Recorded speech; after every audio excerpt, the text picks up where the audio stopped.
Now, I wish I could say that of his son. Unfortunately, his son had problems. And the son, Cambyses, is a minor character. I don't really want you to know that much about him. But Cambyses is going to go down here into Egypt. This is where the Delta area is, the Delta Blues kind of thing. It's the land of Goshen, where Israel was. Here's Mount Sinai, Sinai Peninsula over here. Goshen, where the Israelites. Here's Memphis, as we said, where the king is buried, Elvis. And then down here, there were some Jews down here. But here's where Alexandria was. Alexandria was up here in the Delta, and they built in honor of Alexander later on. So Cambyses is going to come over here. Cambyses is going to come over here and try to take Egypt, because Egypt is the breadbasket of the ancient world. There's a lot of food and things that they got there. Whenever there's a famine, where do you go? Whenever there's a famine, we saw that in Genesis with Abraham and with Jacob and his kids. Whenever there's a famine in Israel, you go to Egypt because there's food there. This is the breadbasket, the Nile River. You're always good with, you've got water and food. Now, Cambyses, he takes over from his father in about 530 to 522, about an 8-year period. I'm not really interested in this guy. I want to use an acrostic called TEASE, T-E-A-S-E, to kind of remember some of his stuff. But actually, I don't want you to really know this stuff. He's sent, first of all, out to take Egypt. Egypt had this guy, Amasis, who was over Egypt at the time, was Pharaoh or whatever. Amasis then gives his daughter, was supposed to give his daughter to Cambyses. It's kind of like you saw with Solomon. Do you remember Solomon got the daughter of Pharaoh and things like that at later periods? Earlier periods, the Egyptians would not give their daughters to anybody foreign, but later on they would.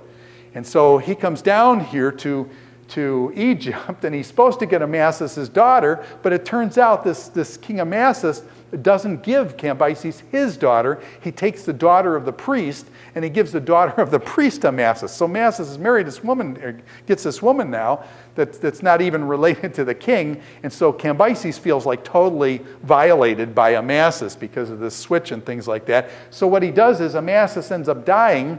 And by the way, when somebody dies in Egypt, what do? They entomb, they basically prepare the body, and they basically entomb the body, or fix the body so it's...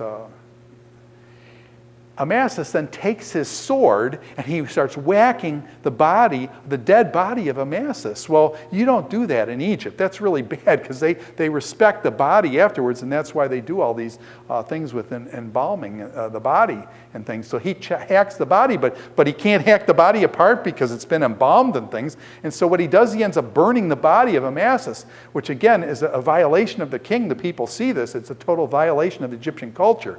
And so this guy, Cambyses, has no sensitivity toward Egyptian culture and things, and mutilates the body of Amasis.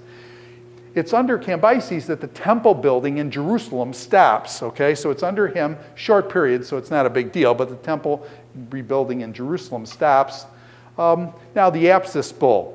The Apsis bull, the Egyptians had this god, so to speak, of this Apsis bull. And this Apsis bull, they would prance through the streets, and everybody worshiped the Apsis bull and things. Well, what Cambyses does is, he's a Persian. He doesn't care about this Apsis bull, so he looks at it and probably says, hey, there's some good steaks there. And he kills the Apsis bull. He takes a sword, and he stabs the Apsis bull.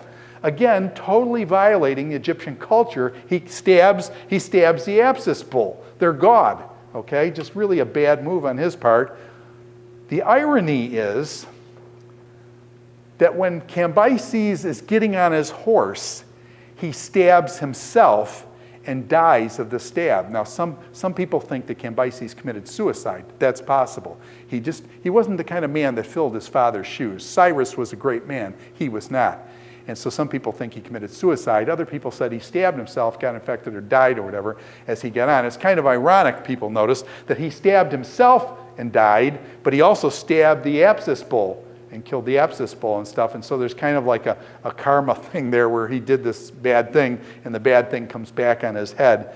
And so Cambyses, all I can say is Cambyses had real problems. He never did fill his father's shoe, but he took over Egypt, but then there's all sorts of conflicts down there. Okay? He tries to go down to Ethiopia. He goes to this place called Siwa, out in the desert and actually loses his men in a dust storm in the desert. The dust storms over there, just basically it was a huge dust storm and just covered his men, and he lost then a huge part of his army as he was pursuing out in the desert this thing that he was going to be a god or something like that, going out to the west of the Nile River, and lost his troops in the desert, which isn't a really smart move either.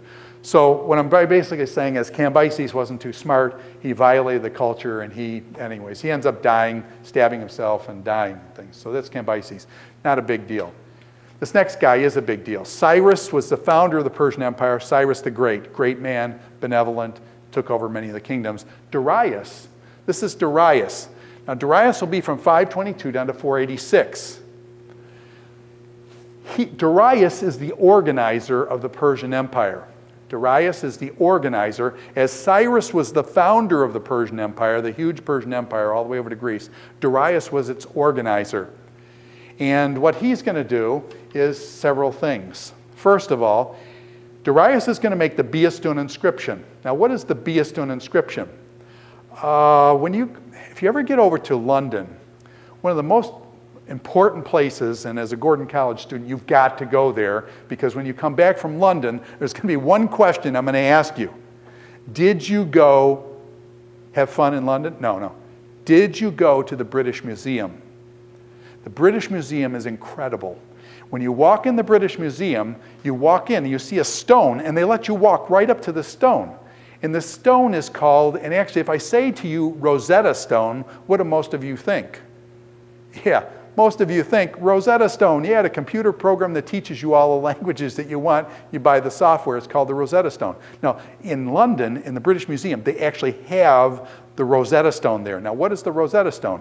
It has 3 languages on it, repeating, and basically through the Rosetta Stone, because there were 3 languages, they were able to decode Egyptian hieroglyphics because of that Rosetta Stone, allowed them to read the Egyptian hieroglyphics. And so the Rosetta Stone is incredibly important because of this connection. The Bia Stone Inscription is also that important. Now, what is the Bia Stone Inscription?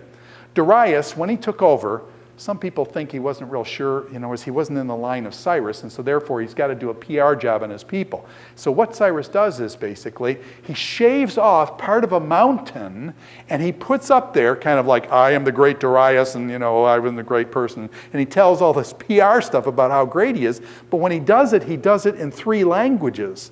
And the 3rd language he uses, I believe, is Akkadian. And so basically there comes a guy, an Englishman, and an Englishman finds that there are these inscriptions that have been there for thousands of years up on, I think the guy did this in the 1900s or 1800s, the late 1800s. And so what this guy, I'm not sure, but I think it was Robinson, I'm not sure the actual explorer who did this, but the explorer basically got a ladder. The ladder was over 100 feet high, and this guy climbs up this ladder 100 feet high. The shelf that he put the ladder on was only 18 inches. So he lays this ladder, and then this guy climbs up this mountain, and he records by hand all the writings on the one, all the writings on the next, and all the writings on the third. The third one was Akkadian or Babylonian. And it was through this Bia Stone Inscription then that we learned how to read Akkadian or Babylonian, ancient Babylonian. So Darius then records this Bia Stone Inscription on the side of the mountain. It's absolutely incredible. Now, you will not see the Bia Stone Inscription in the British Museum. The British Museum ripped off everything they could rip off from the ancient world, but they couldn't get the mountain. So that basically this is still, till this day, is in Bia Stone, is in Iran till this day. But it was recorded and things, and that's how, and basically, people say that it was a PR job, that he was viewed as a usurper, and that's why he did this mountain-style advertisement or billboard, basically a billboard on the side of a mountain. So Darius, that was very helpful for us in these days. He also was benevolent. Darius was benevolent, and so actually, he, down in Egypt, the guy that leads the Apsis bull in Egypt, Darius actually pays the guy like 100 talents of gold or whatever it was, and he actually pays this guy some money, and so basically he honors Egyptian culture, and so basically he's firm, but yet he's benevolent, and that's a good combination if you're a parent and you can pull it off. I was never able to pull it off. What did he do? This guy basically is the organizer of the Persian Empire. The Persian Empire goes all the way from India all the way over to Greece. It's huge. Down into Egypt, up into Turkey, all the way over through Babylon, to Iran, to Afghanistan, all the way over to Egypt. What Darius does is he organizes it into provinces. And so he calls them satrapies. These satraps, basically satrapy, and then basically has each person rule over these provinces. And so he divides the empire up into these provinces. Brilliant move, and then through controlling these certain individuals in these provinces, he can control the whole empire and things. Very good move. This guy is the organizer. He also then built a street system. And this is kind of what he's famous for. One of the things he's famous for is that he builds a street system. Whenever you have an empire, you need communication from various parts of the empire. And so basically, he builds a street system. All through the empire, he builds roads. You need roads for communication. And so what happens is, once you have this road network built all over your empire, you can control the empire better. You can send your troops out on the roads and things. So his street system that he built, and then he would send couriers that would run messages over these roads that were built. I should read you what Herodotus was a Greek historian. The Greek historian Herodotus comments about Darius' street system and what was going on with these couriers and stuff, and he says this. This is what Herodotus says of Darius. See if you've ever heard this before. These neither snow nor rain, nor heat, nor darkness of night prevent from accomplishing each one his appointed task with utmost speed. These neither snow, nor rain, nor heat, nor darkness prevent. This statement said of Darius in his street system is over the New York City post office, and this is what our post office sees. Neither rain, nor snow, nor sleet, nor hail will stop, our postal system from going through.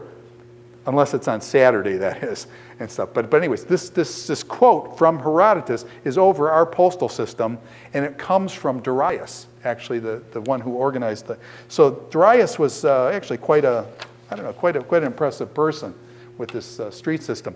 Darius also tried to build the Suez Canal. Yeah, he went down to Egypt and he saw that they needed this, transportation of boats. If you don't have the Suez Canal, you got to go all the way around Africa. I'm not sure he understood what all the way around Africa meant, but he basically started digging and tried to construct the Suez Canal. He didn't have the equipment, and you got so much sand and things like that, he couldn't do it.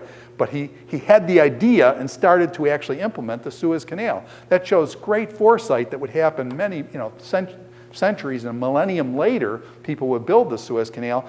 He actually came up with the idea and tried to implement it.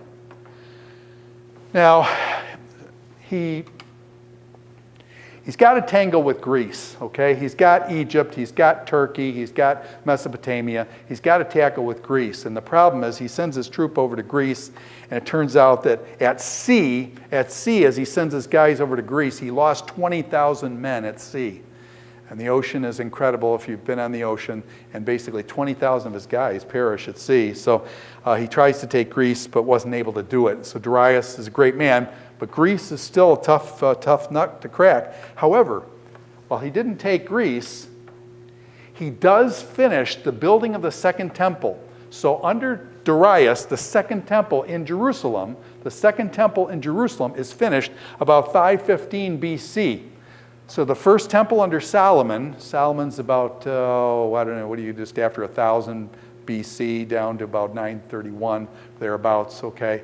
And then you've got 400 or 500 years of the first temple, Solomon's temple. The Babylonians destroy the first temple, and the second temple is finished under Darius in 515.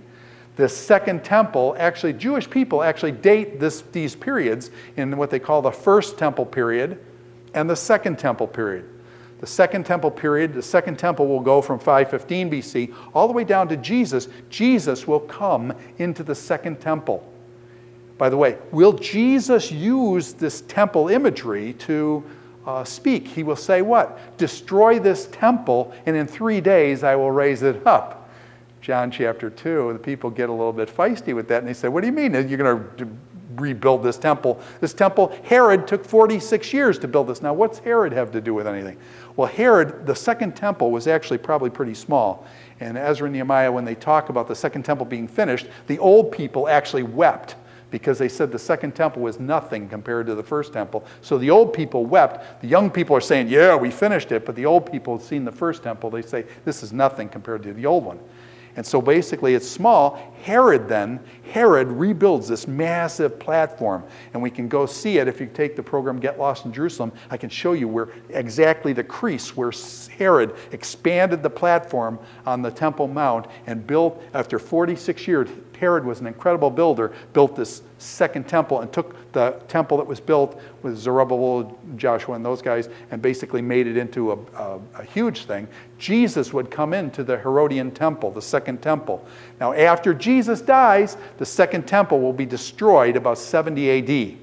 So 70 A.D., the Romans were going to come in and they will wipe out the temple, throw every stone down like Jesus predicted in the Olivet Discourse. Every stone will be thrown down. And some of those stones that were thrown down have been found now by archaeologists. Some of the stones that were thrown down from the Temple Mount, they've actually found.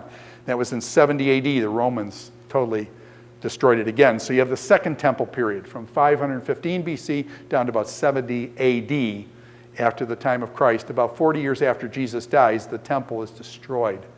And so the temple, Second Temple, was completed under Darius. Darius was the organizer of the Persian Empire, and did a good job with it. Now,